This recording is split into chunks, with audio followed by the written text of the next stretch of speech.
भोलि मंगल चौथी विशेष छ र मंगल चौथी विशेष गरेर वर्षमा बिरलै पर्ने विशेष दिन हो।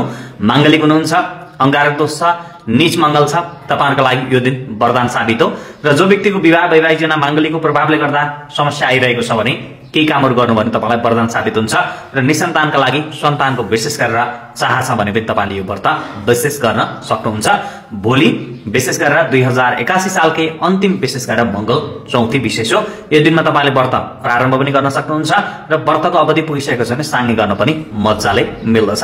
अब केही कुराहरु ख्याल गर्ने कुराहरु छँदैछन्, ख्याल अवश्य गरौँ र साङ्गे गर्ने बेला भएको छ भने गर्नु होला, नत्र व्रत प्रारम्भ गर्नको लागि व्रत लिइरहेका व्यक्तिले लिनको लागि अति नै राम्रो छ। बिहानै सबेरै उठ्ने, स्नान गर्ने, पञ्चायत देवी देवताको पूजा आराधना गर्ने, सूर्यलाई जल चढाउनेदेखि पितृलाई तर्पण दिने काम त सधैँ नै छ। अनि वस्त्रमा विशेष गरेर अब गणेशजीको पूजा आराधना गर्नको लागि रातो अथवा पहेँलो वस्त्र लगाउनु एकदम राम्रो।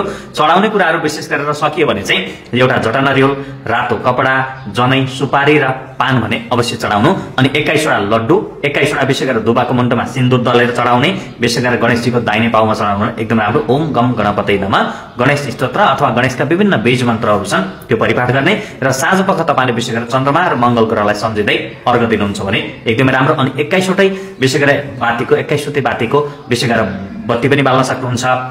अनि 21 वटा ब्राह्मणलाई विशेष गरेर भोजन गराए पनि हुन्छ र 21 वटा लड्डु दानदेखि लिएर आफ्नो पूर्ण मनोकामना साथ यति काम गर्नु, अगाडि बढ्नु। भोलि विशेष दिन छ, यो वर्षको अन्तिम मंगल चौथी भएका हिसाबले यो काम गर्नु, अगाडि बढ्नु। केही छुटेको कुरा छ भने सोध्दै जानु, कमेन्ट गर्दै जानु र यो भिडियो शेयर गरेर हरेक व्यक्तिलाई जानकारी दिनु होला, किनकि भोलि विशेष दिन छ। यो विशेष दिन फेरि 81 सालमा परेको छैन त्यसैले।